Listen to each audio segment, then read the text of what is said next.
Hi! Welcome back to our channel and welcome back to your channel dahil vlogger na tayong lahat. For today's video guys, so as you can see, I'm here in our apartment. So, I'm here in the city for almost 1 year. Then, I will share with you. So, I will back here in YouTube channel because alam niyo naman na si Meta, mababa na daw yung ng sahod dun. So, yun. Nagbabalik ako sa pag-vlog dito sa YouTube. So, I will share with you my life here, guys. So this is our apartment. And so we have one room and this kitchen. So I will go outside because I need to buy some vegetable, some fruits because I will cook it later for our dinner. So tara, samahan niyo ako mga tamang tao. So mga tamang tao, palabas na nga pala ako ng apartment.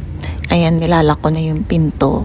Kasi lalabas na nga tayo sa outside world. Charis, PBB yarn. So bababa na tayo kasi nasa 3rd floor nga pala ang aming apartment.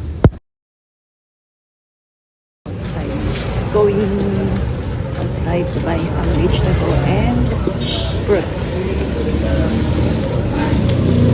And finally, nasa outside world na tayo, Charis. So ito nga pala yung highway dito sa malapit sa apartment. Walking distance. Ayan, nakikita nyo. Tahimik kasi holiday. So, I'm back here in our apartment. So, ito yung nabili ko.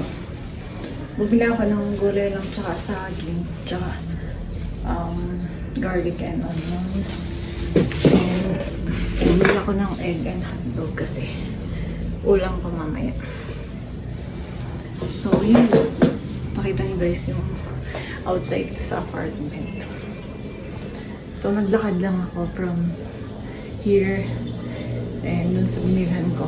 Medyo malayo-layo yun ng konti. Kasi parang exercise ko na rin siya.